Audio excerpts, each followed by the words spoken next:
Saudara-saudara yang terkasih, saya akan bacakan Injil hari ini, Jumat 28 Januari 2022, dari bacaan Injil Markus bab 4 ayat 26 sampai 34 dan renungannya. Pada suatu ketika Yesus berkata, "Beginilah hal kerajaan Allah itu. Seumpama orang yang menaburkan benih di tanah, lalu pada malam hari ia tidur dan pada siang hari ia bangun. Dan benih itu mengeluarkan tunas, dan tunas itu makin tinggi. Bagaimana terjadinya tidak diketahui orang itu. Bumi dengan sendirinya mengeluarkan buah, mula-mula tangkainya, lalu butirnya, kemudian butir-butir yang penuh isinya dalam butir itu.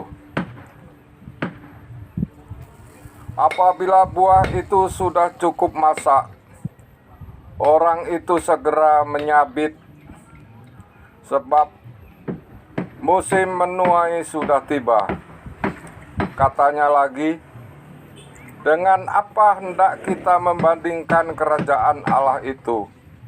Atau dengan perumpamaan manakah hendaknya kita menggambarkannya? Hal kerajaan itu seumpama biji sesawi yang ditaburkan di tanah.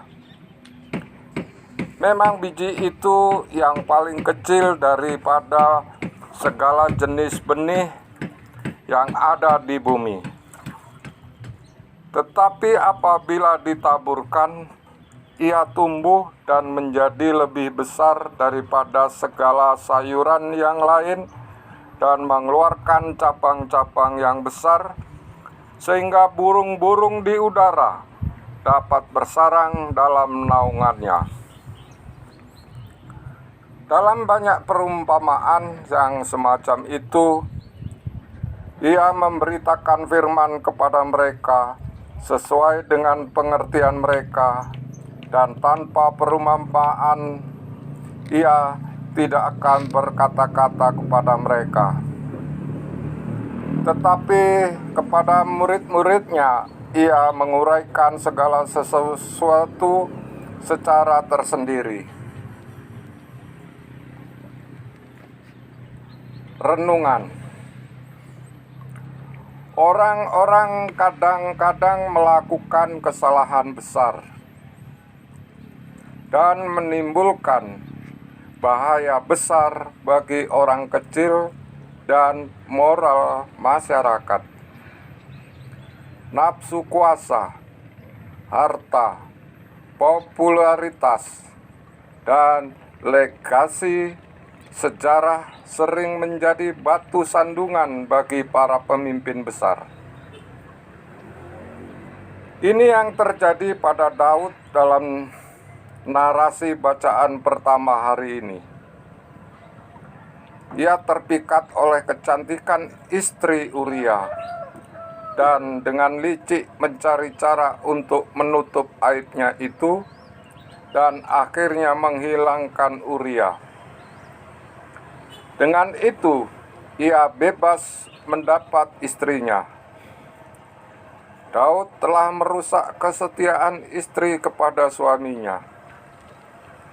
Ia telah mengkhianati kesetiaan Uria yang berperang untuk dia dan bangsanya. Ia telah mengkhianati kesetiaan Tuhan kepadanya. Ia merusak moral prajurit.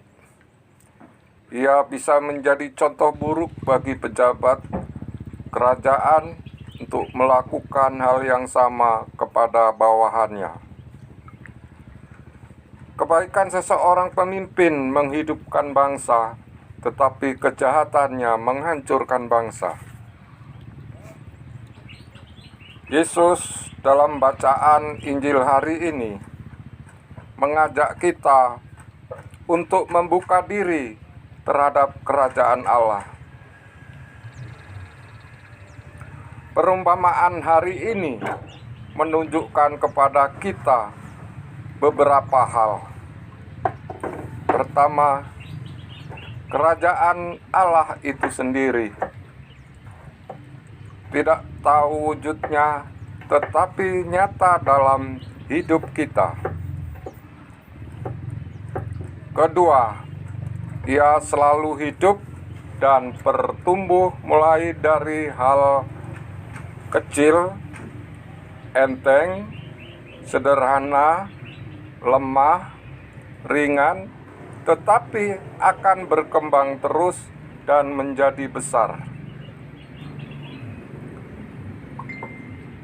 Ketiga, kerajaan Allah itu mencakup manusia dan memberikan kehidupan kepada manusia dan mempersatukan semua ciptaan.